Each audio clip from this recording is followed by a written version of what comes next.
Quel plaisir de vous retrouver sur Truth TV, la télé interactive, pour vous partager l'essentiel de l'actualité sportive. Vous êtes à Sport 3, merci de votre constante fidélité. Au menu, on aura du cyclisme avec les 10 ans de commémoration de Coris Bourse. On parlera de Kung Fu également avec la première édition de la Coupe de l'ambassadeur de Chine. On parlera évidemment de la finale du tournoi UFOA B entre le Burkina Faso et le Ghana. Et on terminera bien sûr avec le Faso Foot, avec la 16e journée qui s'est jouée au cours de ce week-end. Bienvenue à tous, ravi de vous retrouver. Et bonsoir aux décodeurs sur ce plateau. IB, toujours à ma droite. Bonsoir à Samy, bonsoir à tous les téléspectateurs de Truth TV. Adama Salambéré, bonsoir. Bonsoir à Samy, bonsoir à tous ceux qui nous regardent. Oui. Ils seront encore servis, les décodeurs sont là pour décoder l'actualité sportive. Ils seront encore servis. Bonsoir à tous. Merci. Issaka Ilvudo. Ouais, c'est la même veine et très heureux d'être là. Bonsoir à tout le monde et plus particulièrement deux amis à qui je pense ce soir. Oui. Notre ami Lassina Sawadou. D'accord. Qui n'est pas très en forme et nous lui faisons un coucou. Mm-hmm. Et puis, tiens, j'ai un ami que je suis depuis des années, que j'aimais beaucoup, qui était un ancien footballeur, qui sera décoré demain, Zakaria Sanoudi Zagalo. D'accord. Je l'ai connu depuis ici à Oazi et passant par l'Étoile filante. Mm-hmm. Donc, j'ai une pensée pour lui et je suis très content. Et puis bon, voilà, on salue tout le monde. Santé à Lassina Sawadou. Savoir il y avait quand même de l'ingratitude de ne pas lui dire parce que vous vous souvenez, il a ravêté Salambéry ici en cravate. Il est nécessaire de le saluer pour l'établissement. C'est compris, Yves. Merci à tous et on salue aussi le doyen Alexis Konkobo qui nous manque de suivre cette émission. Oui, en tout cas, on le salue au passage. On salue tous les téléspectateurs, que ce soit d'ici ou d'ailleurs. Merci de votre constante fidélité et on vous rappelle que vous pouvez suivre cette émission en direct sur la page Facebook de Truth TV. C'est une première pour l'émission Sport 3. En tout cas, on se retrouve juste après cette petite virgule.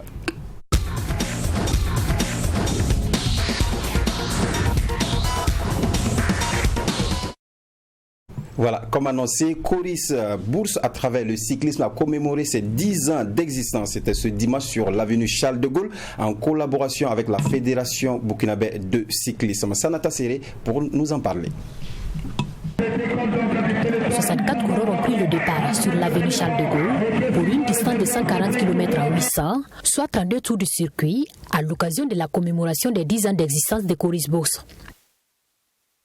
À 5 tours déjà, Bachir Oumonia et Rawende Moukaïlou quittent le groupe et se lancent seuls à la conquête des primas. À mi-parcours, Noufoumou rejoint les deux échappés pour former un trio.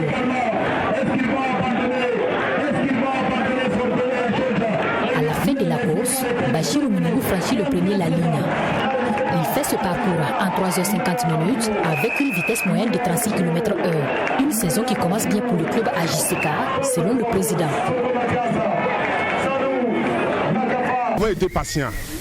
Il y a jusqu'à 5 ou 7 trophées et 7 courses qu'on n'a rien eu. Mais on a gardé patience, on s'est entraîné et voilà les résultats. Nous disons merci au Tout-Puissant et nous disons merci. Cette saison, la saison qui va prendre, nous allons essayer de faire des recrutements et miser sur nos vélos. Nous avons quelques cyclistes qui ont des petits biscuits avec leur vélo. Nous allons voir, si Dieu le veut, nous allons revenir en forme et racler les trophées sur Charles de Gaulle. Cette course est la toute première après l'élection du nouveau président à la tête de la fédération. Et après l'annulation du Tour du Faso à cause du Covid-19, les organisateurs se disent satisfaits du niveau. Avec tout ça, franchement, aujourd'hui, la moyenne n'est pas totalement comme ce que je l'attendais. Mais si vous tous vous avez regardé, c'est que, bon, je peux dire heureusement et malheureusement, tout simplement, il y avait presque tous les ténèbres qui avaient un devant. Il y avait l'AICK qui avait un coureur devant, Bessel,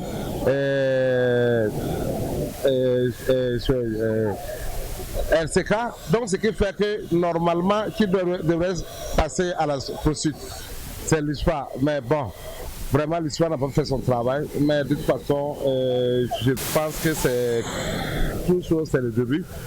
Et honnêtement, avec tout ça bien passé, vraiment on rend grâce à Dieu. Et je profite avec vos micros pour dire merci beaucoup. Un sentiment de satisfaction qui nous anime. Vous avez vu l'engouement le cyclisme est un sport roi au Burkina et nous avons voulu à travers cette activité sportive-là effectivement associer la population dans les activités de promotion de l'indice de Coris-Bourse. Donc au terme en tout cas de cette course, c'est vraiment une satisfaction réelle que nous tirons donc de la réalisation de cette manifestation. Cette course marque donc le début officiel de la saison sportive de la Petite Reine au Burkina Faso et plusieurs courses sont au programme avant le championnat national. Voilà, grâce à Coris Bourse, la Petite Reine reprend de service sur Charles de Gaulle et ça lance également le début de la saison sportive Adama Salambere. Oui, on ne va pas dire que c'est le début parce qu'au 11 décembre, il y a eu également la compétition course cycliste remportée par Koné. Suleiman Koné. Donc voilà, et comme vous le savez, les cyclistes en manquent. Ils sont vraiment en manque de compétition. Et le Covid étant venu également suspendre pour un temps le Tour du Faso. Je crois que c'était une bonne manière pour Coris de véritablement lancer les cyclistes pour commémorer son anniversaire. Mais également, il faut dire que les cyclistes, franchement, vous savez, c'est dans tout sport. Quand vous ne compétissez pas, ça devient compliqué. Et au cyclisme, j'ai vraiment remarqué qu'il y a vraiment manque de compétition. Sauf peut-être quelques courses au niveau du continent, Cameroun, au Gabon, où nos cyclistes, mais là, vous ne pouvez pas faire participer plus de 6 cyclistes. Où ils partent quand même défendre les couleurs du Burkina Faso. Il faudrait peut-être que la fédération essaie de voir pour encore multiplier les compétitions. Le nombre de participants. Voilà. D'accord. Et de compétition surtout, parce que c'est la compétition qui fait l'athlète. Bien sûr. Une vitesse moyenne de 36 km/h, Issa Kaïl-Boudo. C'est vrai que les 36 km/h, c'est bien, mais pour des athlètes bien aguerris qui ont compéti à des compétitions internationales, ça reste quand même à revoir. Non, c'est très faible. Excusez-moi, c'est très faible parce que je ne suis pas un spécialiste du cyclisme ni un acteur clé, mais je sais qu'il fut un moment où sur cette même avenue Charles de Gaulle, je peux dire l'avenue du cyclisme au Burkina, on a eu quand même des courses à une vitesse d'allure de 41-42 km/h. Bien sûr. Voilà, donc si aujourd'hui on redescend à 36, ça veut dire que il y a un travail qu'il faut faire pour remonter la pente. Et ce travail-là, c'est quoi? C'est de donner la compétition et puis donner la compétition à ceux qui veulent vraiment compétir, et surtout des courses de qualité pour remonter vraiment la pente, parce que 36 km/h, j'estime que c'est assez faible. Le président même l'a reconnu. C'est pas une moyenne qu'il faut brandir comme ça. On peut l'accepter. On peut l'accepter, mais le Burkina quand même est un pays de cyclisme. Il ne faut pas aussi se cacher. Nous, on a une culture quand même de cyclisme, donc on ne peut pas s'auto-flageller avec une course de 36 km/h. C'est bon, mais c'est pas arrivé. Il faut aller au-delà de ça, parce que bon, on aurait peut-être voulu avoir peut-être le Tour du Faso, ça aurait peut-être préparé déjà. Oui, bien sûr. Cette saison-là. Cette saison, on l'a pas eu pour raison de Covid. Bon, on s'en tient à ça, mais il faut travailler pour améliorer, parce que là, évidemment, effectivement, je trouve que c'est un peu faible. Mais je dis quand même merci à Coris Bourse qui a donné qui tend la main quand même à la fédération, parce que depuis là, ils sont un peu dans, je peux pas dire la léthargie, mais il y a pratiquement pas grand-chose à mettre sous la dent. C'est bien entendu. Je coupe pas, mais c'est pour parler un peu de la faiblesse du niveau. J'ai parlé tantôt du manque de compétition, ce qui fait que ça baisse, parce que à la compétition cycliste du 11 décembre, la moyenne était à 39. Si aujourd'hui descend à 36, vraiment c'est faible. C'est très faible. Mais on entendait des noms comme Mathias Sorgo, Aziz Nikiema, Paul Domon, mais cette fois-ci c'est Bachir Mounia qui remporte cette course. Ça veut dire que ces noms aussi, on les entendait, mais ils ne remportaient pas. Il y a aussi de la graine qui commence à pousser. Tout le monde commence à saisir sa chance. Voilà, c'est ce que je vais dire. Je crois que vous faites bien le résumé de votre question, de la réponse à votre question. Ah oui. Parce que effectivement, c'est des noms de vétérans qu'on attendait donc de voir apparaître au premier plan. Donc au terme de cette compétition, de ce tournoi. Mais à l'arrivée, on se rend compte que c'est quand même un nom qui n'était pas très bien connu du grand public, donc qui se tire son épingle du jeu. Et là aussi, je ne sais pas s'il faut mettre ça pour le compte de la performance collective, parce que lui, c'est lorsque l'ensemble fait une moyenne de 36 km/h que lui, il arrive quand même à... Bon, il peut être content, mais il ne devrait pas se satisfaire naturellement donc, de se réjouir d'être premier dans une compétition où vraiment la moyenne n'a pas été suffisamment. Ça met tout compte fait. C'est bon pour le moral, c'est bon surtout pour sa jeune carrière. Maintenant, pour le reste, il faut saluer l'organisation Coris Bourse, la fédération, pour les moyens techniques mis à la disposition donc, de ces entreprises vraiment qui veillent au grain pour que le cyclisme burkinabé puisse continuer de confirmer au firmament donc, du cyclisme africain. D'accord. En tout cas, merci à tous d'avoir donné votre avis sur le cyclisme. Et parlons à présent de Koufong Wushu avec la première édition de la Coupe de l'ambassadeur de Chine au Burkina Faso, organisée conjointement avec la Fédération burkinabé de Koufong Wushu. Cette activité marque également le début des activités de la nouvelle fédération. On retrouve Sanata Siré. 195 athlètes ont pris part à cette première édition de la Coupe de l'ambassadeur de Chine au Burkina Faso, organisée par la Fédération burkinabé du Kung Fu. Toutes les provinces étaient représentées pour la phase éliminatoire en catégorie minimum cadette, junior et senior. Au classement par club, Sagesse Kung Fu Club avec 24 médailles en or, 18 en argent et 4 en bronze est sacré champion de cette première édition.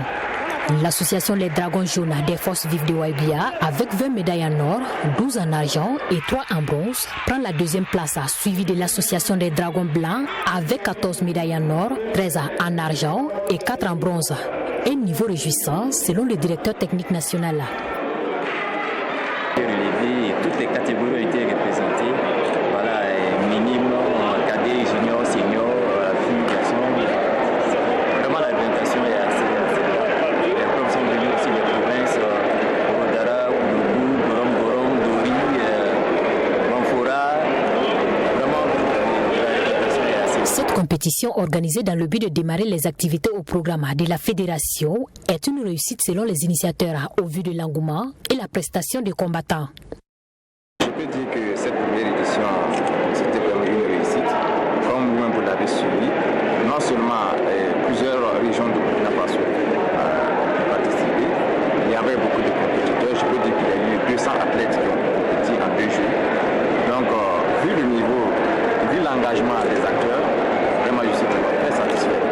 Et je remercie son Excellence, l'ambassadeur de la Chine, qui a bien voulu mettre cette coupe-là pour permettre au Wushu d'avoir une compétition toute cette année 2019. C'est la première compétition de la Covid-19 et tout le monde en tant que président je suis satisfait, toute la fédération est satisfaite, les athlètes sont contents, donc pour moi c'est une très grande réussite. Aujourd'hui je pense que je suis très satisfait de vraiment le bon déroulement de cette organisation assez professionnelle et très structurée. Et aussi je suis très satisfait de la bonne qualité, de la prestation, ce qu'on a vu par les groupes, par tous les garçons et filles qui nous ont donné avec leurs différentes disciplines sportives comme Kung Fu Wushu. Les champions dans chaque catégorie, en plus des médailles, ont été récompensés en espèces pour jeunes l'utile à l'agréable. Voilà, merci donc à Sanata Siré pour cette belle voix dans ce reportage. Alors, le Koufong Wushu, on remarque qu'il y a beaucoup d'activités qui s'organisent au sein de cette fédération, Isaka. Oui, effectivement, on a constaté de cela quelque temps que vous avez donné la primeur au premier responsable de cette structure-là de venir nous décliner un peu les différentes activités qui vont émailler leur saison. Effectivement, cette compétition de la Coupe de l'ambassadeur y figurait en bonne et due forme. Ils ont tenu à la faire. Elle a eu lieu, vous l'avez couvert. Je pense que c'est bien parce que ça leur donne encore une autre possibilité de mettre les acteurs en compétition avant le championnat. Et vous vous rappelez que nous avions salué cet élan de solidarité de l'ambassade de Chine en offrant sur un plateau d'or une compétition. On a trouvé que c'était bien et on reste dans cette même dynamique pour dire que c'est bien de continuer. Il faut avoir d'autres compétitions encore à ajouter. S'il faut scruter l'horizon pour avoir d'autres structures qui peuvent encore mettre des compétitions, parce que l'acteur premier, sa sève nourricière, c'est la compétition. S'il n'y a pas de compétition, les athlètes ne peuvent pas. Les muscles trophées, n'est-ce pas? Et après, pour les remettre d'aplomb, ça devient difficile. C'est vrai qu'avec l'aide des partenaires, ces disciplines arrivent à mettre des compétitions en place. Sinon, c'est le championnat national et c'est fait en 2 jours ou une journée. Et après, il n'y a plus rien. C'est ça. On a toujours reproché aux différentes fédérations de ne pas seulement attendre que voilà, les compétitions déjà calquées, posées. Il faut également sortir de son carcan pour aller chercher ses partenaires-là pour organiser ces compétitions. Parce qu'il y a des partenaires également qui attendent quand même d'être approchés. Mais si vous ne les approchez pas, ça va être un peu compliqué. Bon, on a toujours crié que le manque de moyens, tout ça, là, ça fait que les compétitions sont rares, mais c'est à la fédération de se battre, d'aller chercher ces partenaires-là pour organiser des compétitions. Voilà, donc une compétition qui va lancer en même temps la saison sportive au niveau du Koufoung au Wushu. Ibé Kabré n'aura pas la parole puisqu'on va parler des étalons juniors à présent contre le Ghana en finale du tournoi UFOAB. C'était du côté du Bénin. On va voir le résumé de cette finale. On va vous montrer les buts. Oui, cette première action des Burkinabés avec Jean-Fiacre Kwame, une frappe à bout portant pour ouvrir la marque Ibé. Oui, l'appel a été tranchant, la passe aussi très intéressante. Et là, de l'intérieur du pied, il va donc aller battre son vis-à-vis. Regardez la passe très millimétrée et lui son appel également. Et malheureusement, le défenseur met son pied au mauvais endroit et la frappe croisée de Jean-Fiacre Kwame, qu'il faut saluer au passage, donc il va finir au fond des filets. Oui, et le but égalisateur du Ghana sur ce coup franc, voilà donc pour égaliser Isaka. Oui, ce but me fait rappeler un peu un but sur lequel nous avons épilogué pendant le championnat ici, et où je disais que le premier poteau c'est toujours important dans les coups francs. Vous voyez que la défense est faite complètement avoir. L'attaquant ghanéen a senti où son partenaire devait mettre le ballon au premier poteau, il est sorti, il est venu, et d'un geste assez difficile, voilà, c'est une reprise dans une position assez difficile, il réussit à marquer. Ça laisse le gardien en 3. Voilà donc le but qui a fait beaucoup de polémiques dans cette finale. Regardez, c'est un coup franc qui tape la barre transversale et Salambéré, sur les images, qu'est-ce que vous pouvez dire? Quand vous rapprochez les images, vous voyez que nettement la balle n'a pas franchi la ligne de but. Et malheureusement, il n'y a pas de VAR ici, il n'y a pas de VAR en Afrique, on va le dire, subsaharienne. Et ce but est véritablement venu casser le moral et le rythme, bien sûr, des Burkinabés qui étaient sur une bonne lancée. Oui. Sinon, c'est quand même une équipe, on va le dire, on va dire que c'est la meilleure équipe de cette compétition du tournoi de l'UFOA, même si c'est une équipe qui est montée crescendo pour aller vraiment arracher la finale. Face à la Côte d'Ivoire. Salaméré, regardez sur cette image, arrêt sur image, le ballon qui a rebondi sur la ligne, c'est visiblement sur la ligne. Visiblement sur la ligne. Et le but ne peut être accordé que lorsque le ballon même franchit totalement la ligne de but. Mais c'est visiblement pas notre gardien qu'on a perçu sur l'image. Malheureusement, et je crois que les arbitres qui ont officié ce match ont fait leur mea culpa aujourd'hui par la voix du team officiel de la Fédération burkinabé de football. Parce que les officiels ont voyagé avec les étalons juniors qui revenaient de cette compétition, ont reconnu et ont présenté leurs excuses publiquement. Mais est-ce que c'est pas ça? Mais je pense que c'est le merci après la mort. De toute façon, depuis l'histoire du football, on a toujours vu des erreurs de ce genre, mais lorsque l'erreur est en votre défaveur, évidemment, ça vous met dans une situation assez inconfortable. On a vu sur les réseaux sociaux, on dit que voilà, les arbitres ont tenu à s'excuser. Oui, c'est bien de s'excuser déjà parce que effectivement, la tache noire de cette compétition, c'est évidemment cette finale complètement ratée par les hommes en noir, même si le jour ils étaient en jaune, ils n'ont pas été vraiment à la hauteur, parce que là, ça plombe un peu cette finale. Voilà, ça donne un résultat qui n'aurait pas dû peut-être être forcément ce résultat. Le coup franc des 40 mètres, il est bien frappé, il rebondit sur la barre transversale, il retombe sur la ligne médiane. Donc visiblement, tout le monde l'a vu, la planète foot l'a vu dans tous les pays. Beaucoup de journalistes même ont réagi, même à Lomé, au Togo et au Bénin, les gens ont un peu réagi. Donc du coup, ces arbitres étaient sous une pression et aujourd'hui le communiqué est tombé, ils se sont excusés. Bon, on prend ça et puis bon, on passe à autre chose. Bien sûr. Je disais à un ami, le plus important, c'était la qualif pour la CAN.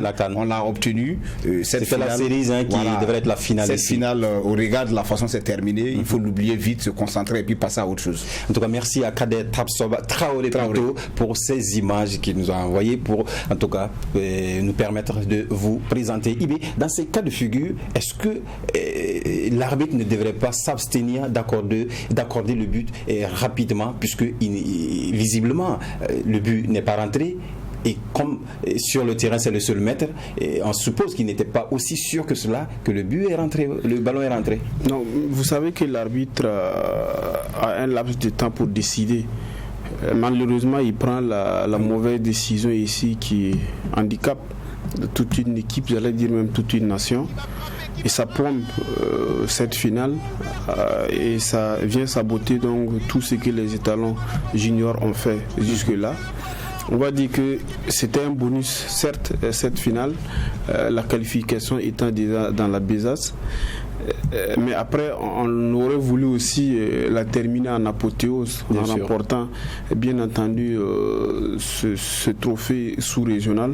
Malheureusement, ça n'a pas été. Elle est une palmarès en plus. Ça n'a pas été le cas par la faute d'un arbitrage qui est passé à côté donc, de son sujet. Et je l'espère bien, puisque à chaque mois, il y a quand même les inspecteurs des arbitres. Donc, ils vont tirer les conséquences et maintenant prendre les décisions idoines qui s'imposent quand il y a véritablement eu des erreurs manifestes donc, de ce genre. Mais ça fait partie. On ne va pas aussi, comme Issaka l'a dit, il faut passer à autre chose. On ne va pas faire le débat éternellement. C'est des erreurs donc, qui peuvent intervenir à un moment donné, encore que l'arbitre a fait son mea culpa. C'est vrai que ça ne rend pas justice aux étalons. Mais sur le plan moral, c'est quand même une honnêteté intellectuelle appréciable. Oui, mais c'est comme je le disais, c'est un palmarès de plus dans l'agenda et dans le cahier des étalons juniors puis remporter la Coupe UFOA. Oui, c'est toujours remporter un tournoi, c'est toujours quelque chose de plus qu'on apporte dans son coffret. Mais je veux dire également que cette erreur est venue du fait que l'arbitre de touche, parce que c'est lui qui devrait normalement pouvoir avoir la latitude de voir si le ballon a franchi ou pas. Et quand on n'est pas sûr, il faut s'abstenir. Oui, en fait, l'arbitre central devrait quand même jeter un coup d'œil à son assistant pour voir la décision, parce que c'est lui qui peut véritablement apprécier. Parce que l'arbitre central, lui, il était sur le terrain, il ne peut pas apprécier un ballon qui a franchi la ligne ou pas. C'est l'arbitre de touche qui est sur la ligne de but qui peut réellement apprécier. Malheureusement, ou peut-être qu'il était mal positionné, ce qui a fait qu'il n'a pas vraiment daigné rendre une décision, ce qui a fait que l'arbitre en a décidé, puisqu'il a un petit laps de temps pour décider, c'est difficile. Mais souvenez-vous quand même que cette balle m'a fait rappeler un peu une grande finale aussi, effectivement, joué en deux grandes nations du football africain. Vous vous rappelez en 2000 au Mali, Ghana-Cameroun, vous vous rappelez de cette grande... Mali, c'était Cameroun-Nigeria, le tir au but, le tir de Victor Ikpeba, vous vous rappelez en 2000, pour faire un peu de l'historique, c'est un peu ce genre de situation. Et à l'époque, le ballon, on avait dit que le ballon avait franchi la ligne, l'arbitre avait estimé que la balle n'avait pas franchi, et bon, on a connu un peu la suite. Donc c'est pour vous dire que le football est fait quand même de se coffrer souvent tout, effectivement. On en parlait également ici pas plus tard qu'il y a 2 à 3 semaines de cette main de Dieu qui donne toute une coupe du monde, qui prive un pays d'une coupe du monde. Donc moi je pense qu'il ne faut pas s'attarder là-dessus et se dire que c'est pas notre vraie performance. On passe à côté de cette finale parce qu'il y a un arbitrage qui n'a simplement pas été à la hauteur, mais ça ne remet pas en cause toute la qualité donc de l'effectif de Oscar Barrow. En tout cas, bel parcours de ces étalons, en tout cas dans ce tournoi UFOA B, les étalons qui reviennent avec le trophée de vice-champion, avec à la clé le meilleur buteur, le meilleur passeur. Justement, parlons de ce joueur Fiacre Kwame qui a été la révélation de ce tournoi. Oui, Fiacre Kwame Botoué, il faut dire que déjà avant le tournoi, il avait déjà montré des signes annonciateurs qui présageaient quand même que ça allait être quelqu'un qui pouvait être au firmament de cette compétition. Effectivement, il a prouvé. C'était un garçon qui joue à l'Union sportive des forces armées. Il y a quelques années de cela qu'il est là. Il est venu au Burkina par l'entremise d'un agent que vous connaissez qui l'encadre bien, c'est Ahmed Touma, voilà, que nous saluons au passage. Donc ce garçon a beaucoup travaillé dans l'ombre et aujourd'hui il est en train de saisir sa chance. Mais il a des caractéristiques qui lui permettent aujourd'hui d'être là. C'est un garçon assez combatif, on l'a vu dans le championnat. Même son deuxième but face à la Côte d'Ivoire, ça a été un but vraiment de guerrier en griffe où il allait jusqu'au combat, même tomber, se relever, aller. Donc aujourd'hui l'atmosphère plaide pour lui, ça a lui maintenant de pouvoir canaliser toutes ces forces-là. Apparemment, on a vu qu'il a trouvé son poste préféré de prédilection. Un attaquant de fixation. Ouais, parce qu'en championnat, il avait déjà fait des doublés ou des triplés, je crois. Il a au moins 4 buts en championnat. Je vous disais qu'il avait des 6 buts en championnat. Exactement, 4 buts au championnat. Mais l'usage de ce joueur au niveau de l'USFA, parce que là, il peut jouer ailier gauche ou milieu gauche au niveau de l'USFA. Mais ici, Oscar Barreau l'a complètement mis au devant de la scène, ce qui lui permet véritablement de s'exprimer. Parce que tout joueur, c'est ça. Hein.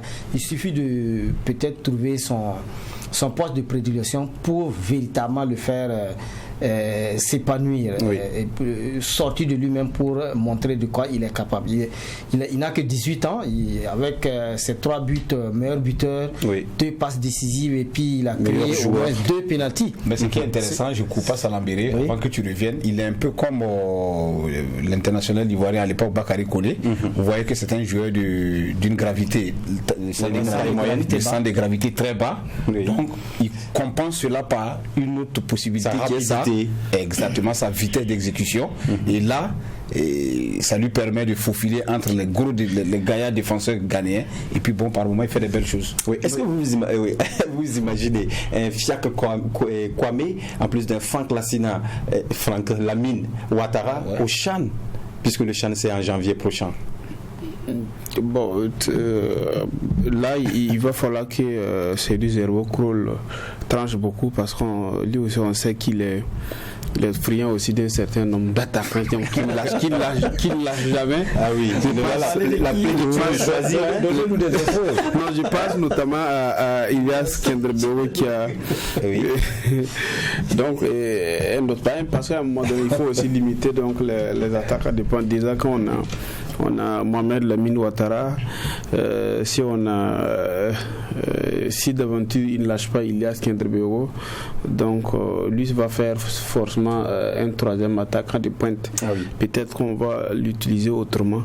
Donc on attendra véritablement de voir. Mais tout ce que moi je peux dire concernant ce petit bonhomme, c'est un garçon que moi je suis depuis bientôt 4 ans comme ça, parce on ne le dit pas, mais il a commencé avec le RCK. Voilà, quand il est arrivé avec le mais à cause de son âge, il était relégué au second plan. Il n'était pas utilisé à son poste, même à l'USFA. On était en train de l'utiliser comme ailier gauche, et figurez-vous au niveau des matchs amicaux de préparation, il jouait toujours comme ailier gauche. Et lorsqu'on l'a replacé dans l'axe comme avant-centre, figurez-vous qu'il a terminé meilleur buteur de l'USFA dans les préparatifs. Malheureusement, l'entraîneur avait déjà une préférence. Vous savez que le malheur aussi, ou du moins c'est le péché aussi d'un certain nombre d'entraîneurs, c'est-à-dire qu'ils font une fixation sur un joueur et que c'est très difficile. Quand on vous dit aujourd'hui que par exemple Mohamed Lamine Ouattara était déjà à l'AS Sonabel l'année passée, personne n'arrive à le croire. Or pourtant il était à l'AS Sonabel l'année passée, il a même marqué en Coupe du Faso et il a été retourné donc sur le banc. C'est pour dire quoi? Fiacre Kwame était à l'USFA, il a fait cette belle préparation, mais figurez-vous, il ne débute pas le championnat. Il est sur le banc. La première fois qu'il a été titularisé, qu'on l'a jeté, qu'on l'a fait remplacer, il avait provoqué un but qui permet à l'USFA de gagner 1-0 à Bobo Dioulasso. De retour à Ouagadougou, il était titulaire. Non, il n'a pas été titulaire. Il est venu comme sur le deuxième match. Il est parti donc du bas de touche. Il a créé ce penalty et il a marqué un but. Et le jour où il a été titularisé, il a fait un doublé. Donc ça veut dire que c'est un garçon qui a un mental de fer, qui travaille bien et qui, lorsque vous regardez donc sa marche de progression, et qu'effectivement s'il est bien utilisé dans son poste de prédilection, le poste qui l'affectionne, c'est un joueur polyvalent, mais il a quand même son poste qui l'affectionne, qui est ce poste d'avant-stade. Vous vous rendez compte que c'est un garçon qui est capable donc de faire des merveilles, en témoigne donc sa prestation pendant donc ce tournoi de l'UFOAB. Donc on va suivre tout ça là de près, mais je pense que ça va relever donc de l'utopie qui ne soit pas convoqué. C'est ce que je voulais dire en fait, et je ne dis pas que forcément il doit être convoqué, mais je dis d'imaginer comment ces deux attaques que Kroll utilisait, ces deux attaquants dans un match au CHAN. Est-ce que ça va pas? Mais je pense que pour un entraîneur qui est normal, aujourd'hui il vaut mieux avoir des qualités de joueur interchangeables à chaque mètre que de n'en posséder pas, que de ne pas en posséder. Voilà. Donc aujourd'hui, ce garçon, c'est une autre possibilité supplémentaire pour l'équipe nationale qui va aller au CHAN. S'il a été performant, on se poserait des questions. Effectivement, nous ne faisons pas un combat pour lui, mais ses statistiques parlent pour lui. Bien sûr. Voilà. À moins qu'on soit de mauvaise foi, ou bien, je ne sais pas. Si normalement, il continue. Voilà pourquoi on parle de lui. Au retour, s'il rentre dans le championnat et qu'il continue ses performances, rien ne va nous étonner qu'il soit du côté du Cameroun. Il reste un match avant la trêve. Pas sûr. De toute façon, on n'attendait que la fin de ce tournoi de l'UFOAB pour véritablement arrêter sa liste. Donc on est curieux de voir cette liste, on attend de voir. Et puis bon, au moment opportun, nous on envisagera aussi. Bien sûr, ce qu'on a dit. En tout cas, bravo aux étalons juniors pour la qualification à la Coupe d'Afrique des Nations Mauritanie 2021. Je disais Cameroun, c'est Mauritanie autant pour Mauritanie, oui. Mauritanie, voilà. Cameroun, c'est le CHAN. Le CHAN et la CAN. Et la CAN qui n'arrive jamais. On sera peut-être à Nouadhibou, peut-être la ville portuaire mauritanienne. Inch'Allah, voilà. Parlons à présent de face au foot avec le match AS Sonabel Raïmo, comptant pour la 16e journée.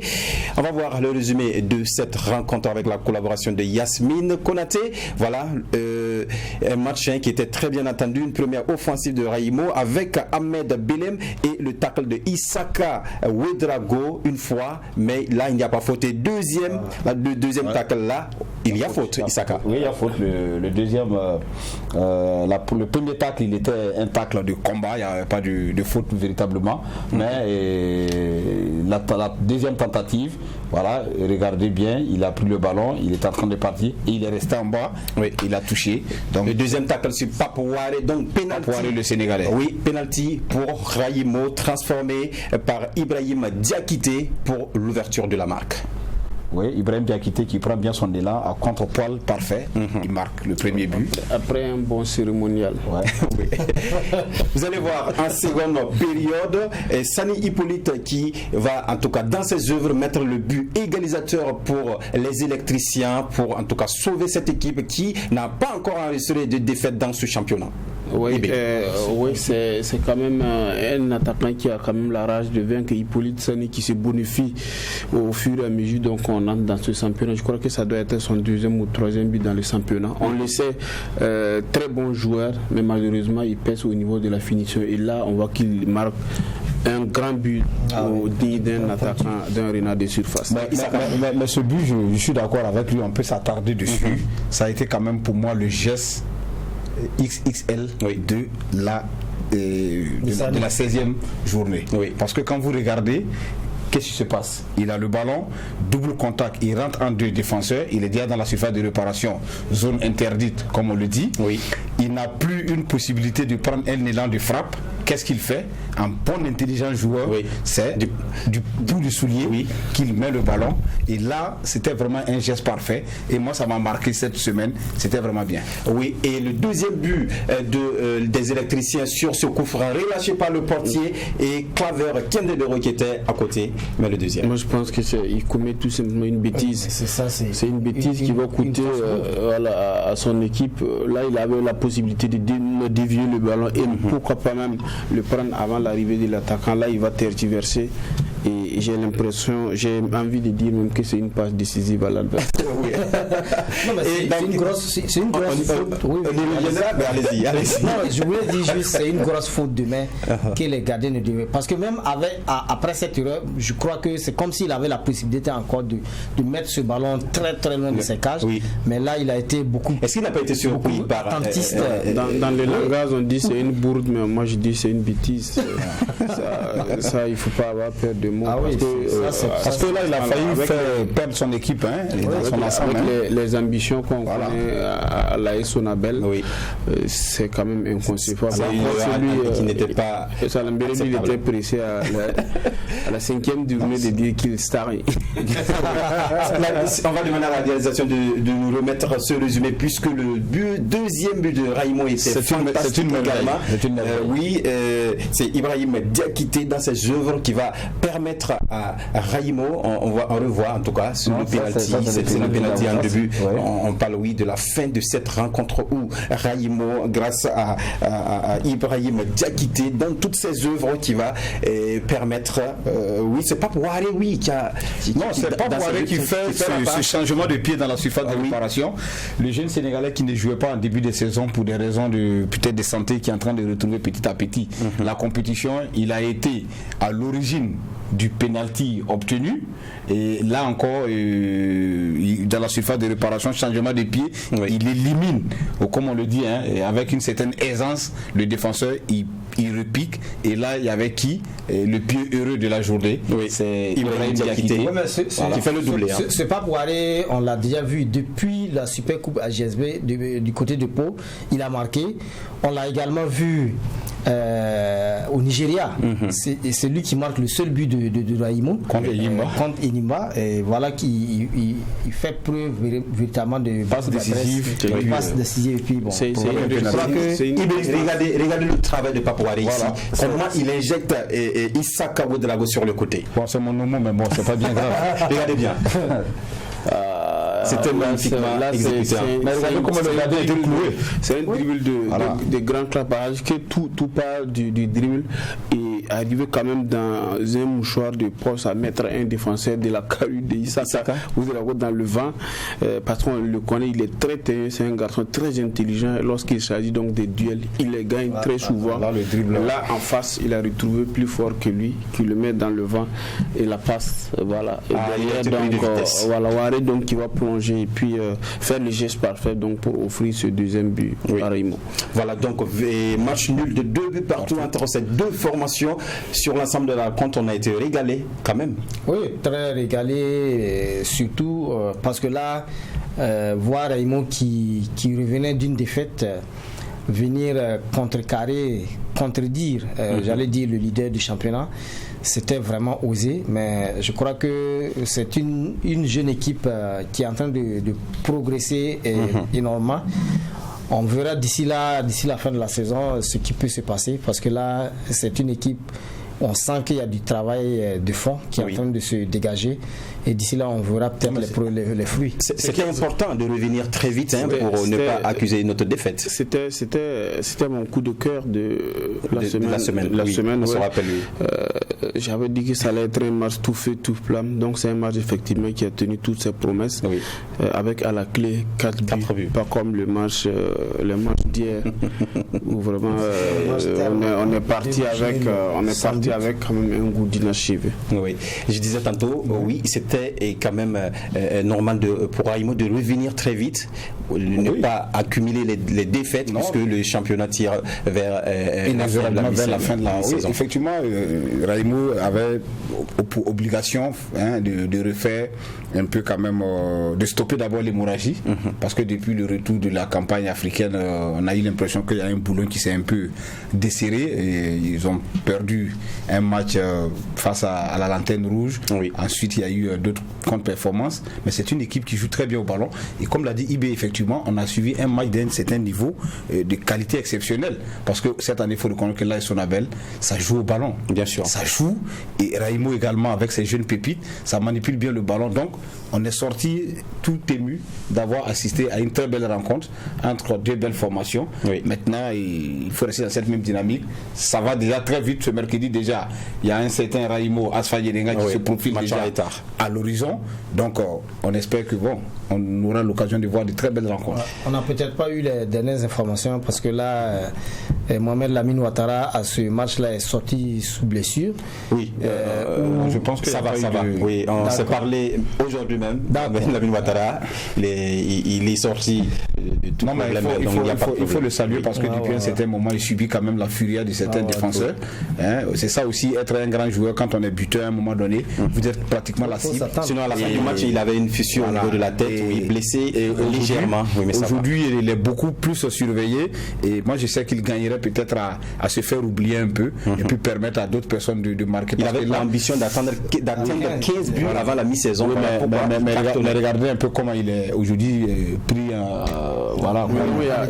y a le plan anti-Mohamed qui est mis en place, qui en marche, contrairement à fait 3 matchs qui n'a pas marqué pratiquement. Dans tous les états-majors, le plan anti-Lamine Ouattara a été mis en place. Ça peut aider, si c'est face un peu, ça va permettre à des garçons comme les Kendribero qui sont pas forcément Hippolyte Sani, mais c'est ça la force de l'AS Sonabel aujourd'hui. Claver Kendribero qui marque pratiquement jamais, lui aussi il soit fort quand même, parce que lui il fait quand même le jeu, et Mohamed Lamine Ouattara fait le reste du boulot, et là il s'est transformé en buteur. Voilà, donc on va écouter Djefar Legané, c'est l'entraîneur de Raimo. Oui, on était venu pour chercher réellement la victoire.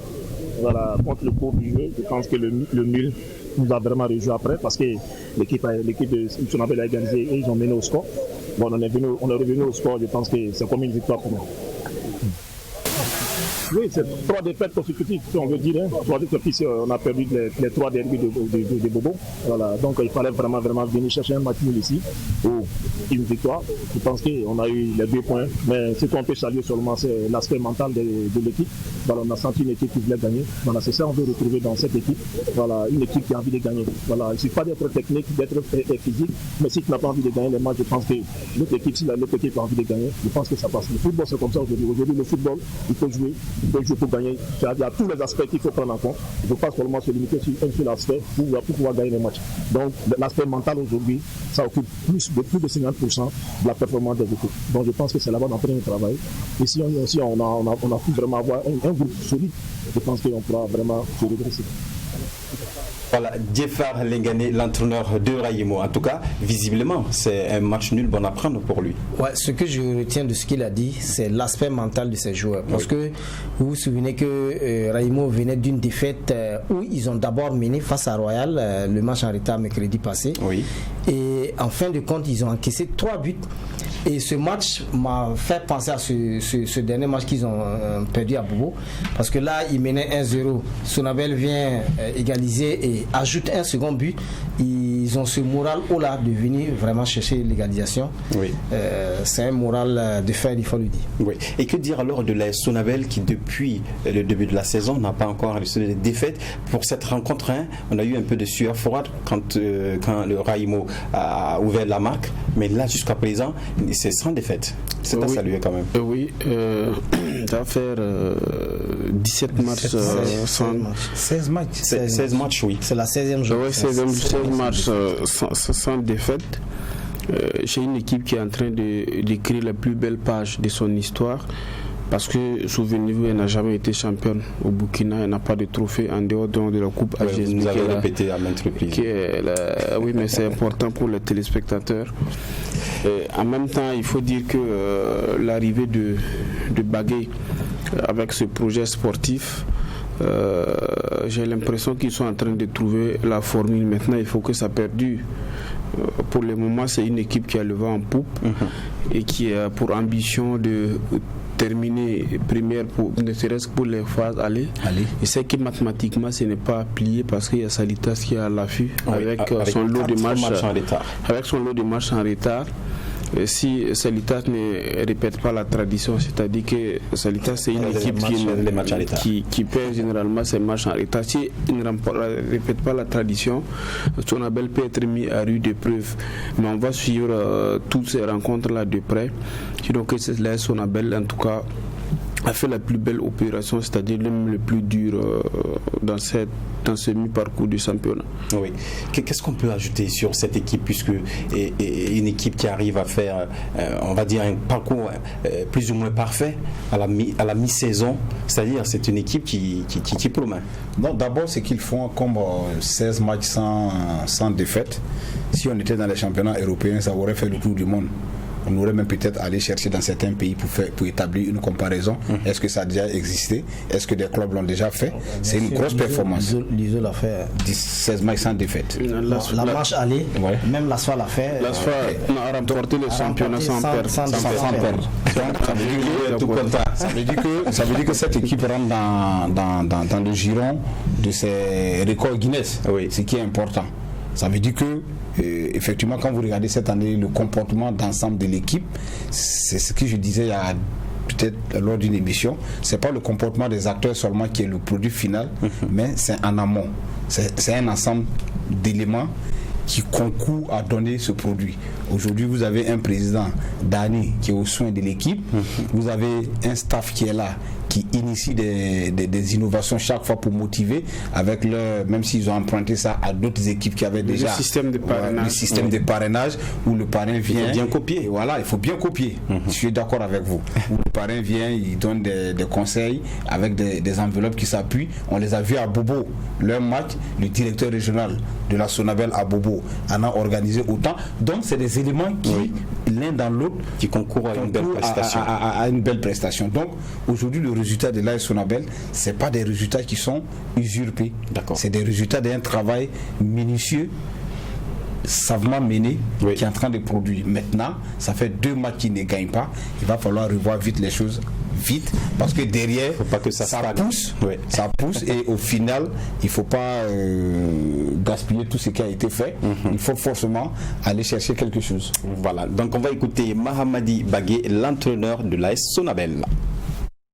Oui, c'est ce qui est très regrettable ce soir, parce qu'on a fait le plus dur et encaisser un but d'entrée comme ça, et c'est pas facile de revenir. Nous avons fait le plus dur d'égaliser et de passer à 2-1. Et après une égalisation comme ça, il y a beaucoup de regrets par rapport à l'intensité, par rapport à toute l'agressivité qu'on a mis dans le match. Mais c'est le football, c'est la dure réalité du football. Il faut être concentré sur les 90 minutes.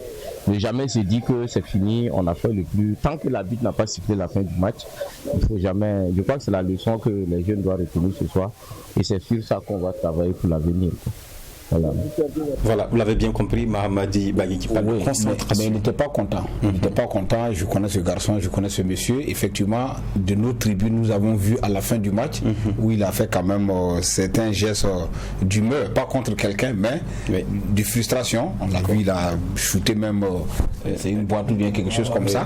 Donc le bidon d'eau. À la fin, ça veut dire que quand vous le regardez même, c'est expressif. Il aurait voulu partir avec la victoire, mais bon. Quand cela ne tient, il faut aussi tenir compte que devant il y avait un certain Raïmo, bien sûr, qui a la classe.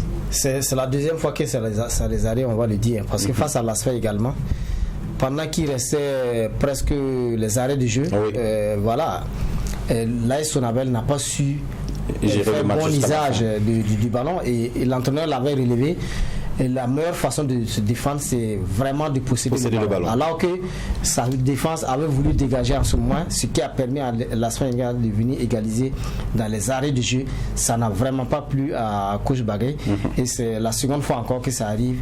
Vraiment, il faut revoir dans cette pour ne pas vraiment tomber dans les mêmes travers. Voilà, chaque match. Vous êtes en difficulté. Voilà, voyons l'ensemble des résultats de cette 16e journée. En début de cette journée, le vendredi, l'AS Police a perdu face à Vitesse FC, 2-0. L'AS Douane qui a déplumé, comme le dit Isaka, aux AFA 4-1.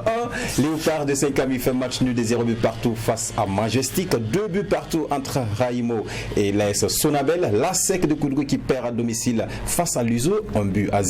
Match nul de 0 buts partout entre Asfa Yenga et le RCB. Même score pour l'EFO et RCK. La SFB qui a perdu également Bobo Dioulasso face à l'US Forces Armées. Et le match Royal Salitas qui a été reporté à une date ultérieure. Alors, Isaka, ici, on voit que la SEC de Koudou qui perd à domicile, c'est quand même très dur parce que la SEC n'a pas pour habitude de perdre à domicile. Je suis d'accord avec vous. Et c'est très bien dit, même comme vous l'avez souligné. Ils n'ont pas l'habitude. Mais l'ISO allait leur montrer que ce qui n'est pas habituel peut par moment aussi arriver. Voilà. Et j'ai toujours dit le terrain de Koudou il est très difficile. Aller gagner au Koudou, il faut avoir vraiment de la haine, il faut avoir vraiment de la, je veux dire il faut exister. C'est un terrain qui est difficile avec son entraîneur emblématique, le doyen Saboteur, avec un public bouillant qui pousse à aller gagner au Koudou. Toutes les équipes ne le feront pas cette année. Et l'USO l'a fait, je dis bravo. Sûrement Mourinho a trouvé la clé et dans cette poudrière de Koudou, revenir avec 3 points, et c'est bien. Maintenant j'ai été un peu déçu du match RCB Asfa Yenga. Ok. Allez-y. Voilà, j'ai été déçu parce que ces deux équipes sont pour moi deux mastodontes de notre football et aujourd'hui je pense qu'ils sont à la traîne. Ils sont à la traîne en termes de résultats, en termes de production de jeu. D'ensemble, cette semaine RCB de Brahma Traoré, j'ai rien vu. L'Asfa Yenga, j'ai pas vu grand chose. C'est des équipes qui peuvent faire mieux en termes de production de jeu.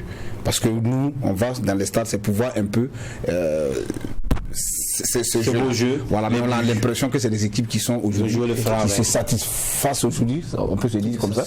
Voilà, d'accord. Voilà, je ne sais pas si tout le monde a fait la même remarque que moi. Allez-y. Vous avez l'impression que c'est les matchs qui se jouent à 16h ou à 15h30, généralement, ce n'est pas des matchs très emballés. Voilà, ce n'est pas des matchs très emballés. C'est vrai que les deux équipes, dans l'ensemble, on n'a pas vu de très belles équipes. Ça a été par moments décousu et se sont offertes de part et d'autre des occasions nettes sans véritable réel danger de but. Mais dans l'ensemble, effectivement, c'est un match qui ne nous a pas beaucoup emballé. Mais est-ce qu'il faut éternellement rester dans ce débat de match de 16h ou de 17h?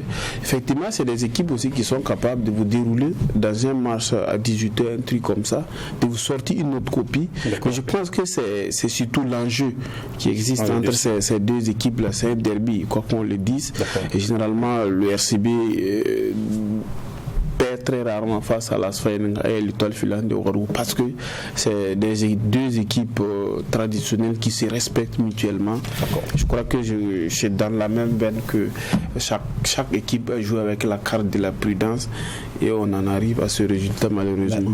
Mais justement, c'est cette carte de la prudence qui fait qu'au finish, quand vous regardez ces deux équipes, on n'avance pas totalement parce qu'aujourd'hui dans le football moderne, je ne dis pas que de faire un football hurrah où on joue à tue-tête, on attaque comme on le veut, non, mais il faut jouer. C'est le jeu seul qui peut vous permettre de vous en sortir. Si vous restez dans ce carcan de dire que nous avons des derbys vieilles de 50 ans que nous devons toujours respecter, on va toujours sortir des matchs.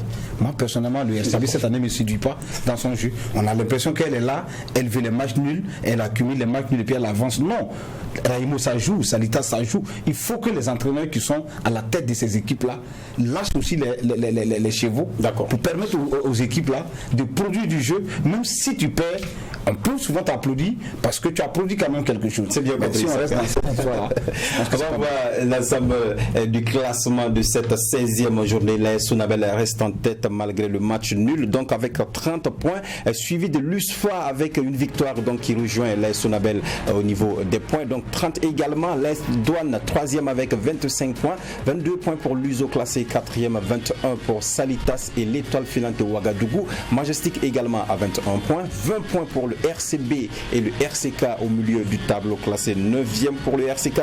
Sur l'autre partie du tableau, l'AS Police est 10e avec 19 points, suivi de l'ASFA Yelenga de notre très cher ami. Voilà, donc avec 19 points également, 18 points pour COSAF, 17 pour Raimo, 16 ASFB et l'ASEC de Koudgou ainsi que Léopard de Saint-Camille. Au bas du tableau, on retrouve Royal FC avec 15 points et Vitesse Dernier toujours avec 13 points malgré la victoire. Rappelons que ASFA a un match à moins et il y a Raimo également qui a 2 matchs à moins, Salitas a 4 matchs à moins et Royal FC et Vitesse FC également ont un match à moins. Isaka. Oui, c'est comme je peux dire déjà très rapidement avant que tu sais que si le Salitas gagne ces 4 matchs en retard, ça fait 4 fois 3, 12 plus 21, ça va faire 33. Si la Sonabel gagne son match de la 17e journée, ça fait 30 plus 3, ça fait 33. Donc du coup, il y aura forcément peut-être 2 co-leaders à la fin de la 17e journée. Non, pas forcément. Il y a 4 matchs en retard. 4 matchs en retard, s'il gagne. Non, mais il y a un dernier match. Le dernier match aussi, ça va faire 5 matchs. Ah bon, si c'est 5 matchs, il y a une possibilité de passer devant la Sonabel. En tout cas, merci à tous d'être venus encore une fois de plus sur ce plateau. N'oublie pas Salitas qui joue ce mardi contre Al-Amal. C'est déjà demain. Oui, voilà, contre Al-Amal du Soudan, comptant pour le 2e tour préliminaire de la Coupe de la Confédération africaine de football. Donc bonne chance donc à Salitas et n'oubliez pas aussi une course hippique organisée par l'association des éleveurs de Pabré, voilà, qui en tout cas lancé les inscriptions. Donc hâtez-vous pour vous inscrire. Issaka Ilbedo. Merci. Merci bien, merci. Voilà. Merci Salam Bélé. Merci à vous. Merci à vous aussi. Merci à tous les décodeurs. Voilà. Merci à l'équipe de réalisation autour de Yasmine Konaté. Merci à vous aussi qui nous avez suivis. Donc on se retrouve vendredi pour une autre émission. D'ici là, portez-vous bien. Au revoir.